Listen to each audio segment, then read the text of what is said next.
Thank you very much. Confidence, bravery, courage, and self-determination. It's all about revealing what, why, and how you believe in yourself. Today we have one prepared speech titled How to Spend $40 billion on Something That Matters. This is an energetic person, a thoughtful person, and persistent. Join me to welcome Tony.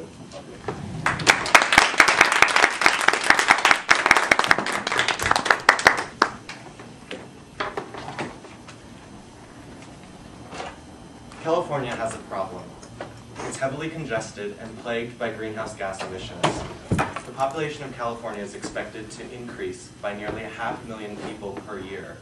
That means that by the year 2030, California will have more people than the whole populations of Australia and Canada combined. That's a whole lot more people doing more things, going more places, and moving more things around. And yet airports are already maxed to the point of crippling delays, and our freeways are choked with gas-guzzling and emissions-spewing cars, trucks, and buses. And while California is also an economic powerhouse, producing a whopping 63% of the entire GDP of the US, it's held back by simple congestion. Congestion costs us $20 billion a year in California, in both lost time and in wasted fuel. If it continues to grow as expected, we'll need to do something about the infrastructure so that we'll be able to not only transport more people, but also more things. We'll either need more freeways, or more airspace, or both. So what is the state to do about a problem like this?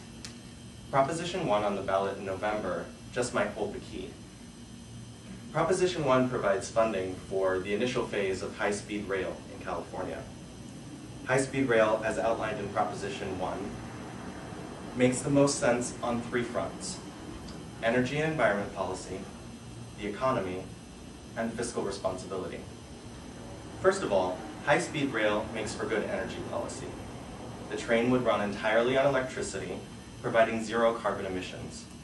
It has also been proposed that the energy, the electricity that's provided for this train, come from wind, solar, and water power, like the train system in Sweden. This would make the entire train system as a unit nearly carbon neutral. Doing this would eliminate 5 million barrels of crude oil use in the state of California per year. Now, compared to other means of transportation, trains use one-third less energy than airplanes and 1/5 less energy than the common automobile per person. The California train system that's planned uses pre-existing railways and highway corridors as well, and that reduces the impact on the environment. Also, using high-speed rail as an alternative to driving or flying would reduce the amount of carbon expelled into the air by 12 billion pounds per year, just in the state. Secondly, a high-speed rail system is good for California's economy. As I mentioned earlier, one of the biggest barriers to the growth in California is congestion. A high-speed rail system moves things quicker, easier, and less expensively than we currently do. It also takes cars off the road, which lets us use our existing infrastructure more efficiently. It also would create thousands of clean energy and construction jobs that are so needed in this state right now.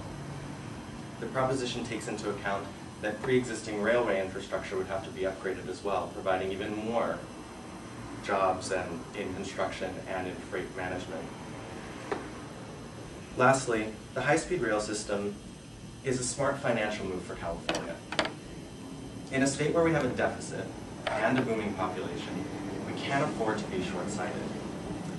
Sure, with a price tag of $40 billion, it's easy to get sticker shock. But consider what it would cost us to expand our freeways and our airspace and our airports to handle the congestion that's about to come into California. That would cost an estimated $120 billion, money that we just don't have.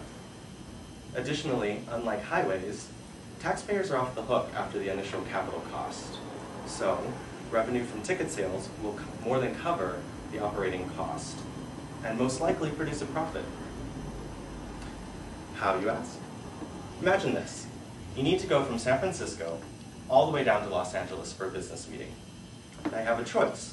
You can either, from door to door, spend 3.5 hours on a train, on which you can check your email, use your cell phone, have lunch, at a cost of $60. Or you can drive to the airport, wait in security, spend an hour and a half on the flight for a total time of about 3 hours, with about 15 minutes of that time that you can actually use a laptop, no cell phone, and you'll pay $125. Which would you choose? High-speed train concepts have existed in Japan for over 40 years, and in Europe for the last 25. Japan's Tokaido Shinkansen was completed in 1990 at a cost of $5 billion. Now, it operates with a net operating profit of $6 billion per year, based solely on ridership. The bottom line is that we cannot afford to be complacent and reactive in California's increasing congestion and pollution problems. Public works projects take years, sometimes decades, to complete.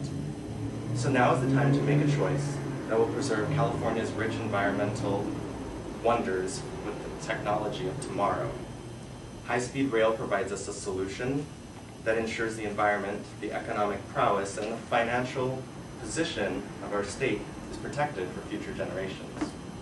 You can help to launch California into a new era by joining me and voting yes on Proposition 1 in November.